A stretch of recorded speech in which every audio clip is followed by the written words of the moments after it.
I remember watching Garden of Words and how I was held captive by the stunning cinematography, but not remembering or even caring for much of the storyline. I recall walking away with a similar feeling with all Shinkai movies, where I was absolutely enthralled by the animation, but disappointed by the narrative.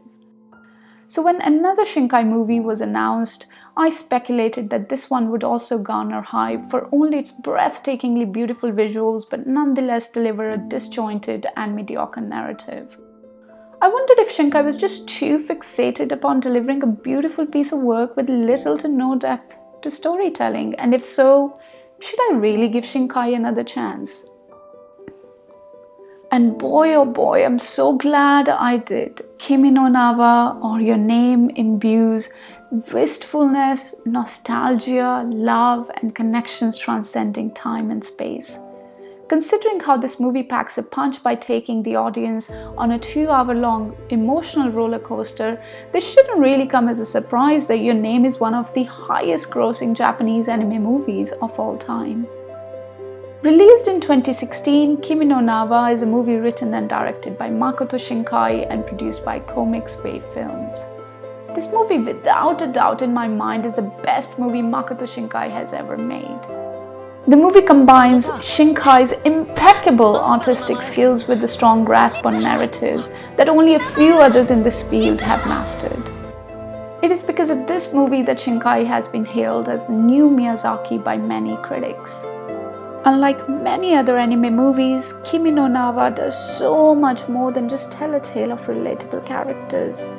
The movie beautifully juxtaposes the present and future, city chaos and country life, spirituality and science, and how all these elements exist in harmony with each other. The movie opens up with a scene capturing an undefined longing stemming from a dream so vivid that it left behind a feeling of void and emptiness, which really makes you question if it was really a dream.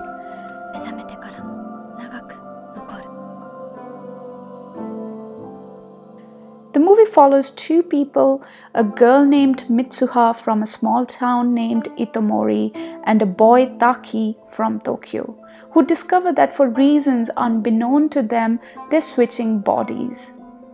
As the story unravels, we learn that both Mitsuha and Taki are searching for something or someone to make them feel complete and happy. However, as the famous saying goes, familiarity breeds boredom. Mitsuha is stifled by the rigid ways of tradition and country life, whereas Taki feels trapped in the rat race. Gradually, it becomes clear that this is a movie about love and happiness and our shared desire for wholeness, or as the film puts it, musubi. Taki lives a modern life in Tokyo, and on the contrary, Mitsuha hails from a family of shrine priestesses who to this date live by the old traditions and religiously follow the concept of musubi. Shinkai uses braided cords to illustrate the exact meaning of musubi. As Mitsuha's grandma explains, these braided cords are viewed as God's art and represent the flow of time itself. They come together to make shapes, twisting and tangling, sometimes coming undone, breaking off and then reuniting, and this flow of time is called musubi. But once a connection has been made, two people, regardless of time and space, become destined to be together. Shinkai uses these braided cords to represent the connection between Mitsuha and Taki. The story unfolds exactly how you would expect it to. After being twisted, tangled, and unraveled, Mitsuha and Taki defy the very laws of space and time to find each other again.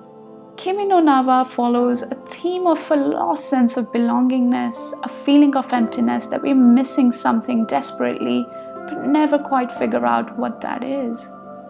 As we live our lives, we have all been on this relentless pursuit of happiness for something, for someone that would perhaps anchor us to a perceived sense of normalcy and somehow make us happier. I'm no stranger to this existential human condition myself. In all of my 29 years of life, I have consistently aspired to achieve perpetual bliss. In my quest to do so, I often pondered if I could ever really attain the happiest status, or do I simply assume a perspective of complete contentment? The movie delivers a universal message of what it means to be whole, set in a rather complex concept of destiny.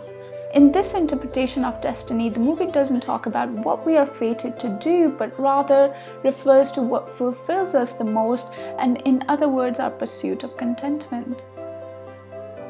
Material gains cultivate fleeting happiness, but we can reach a deeper level of contentment with good relationships. It's not as much as the quantity of relationships that matters, but the quality. All good relationships share intimacy and vulnerability as common denominators.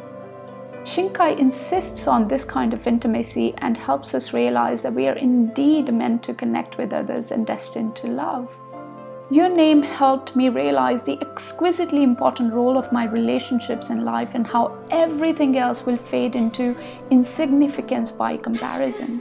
Considering the pathetically tiny amount of time we've left of our lives, there's freedom in finding the courage to create our own narratives, even if it means exposing ourselves to vulnerability. For me, this is not a depressing thought, but a thrilling one. So next time you are at crossroads, I hope you find the courage to ask yourself this. Will you choose to live a life of purpose, meaning, and good relationships, or will you look back on one single life that you've been given with twinges of regret?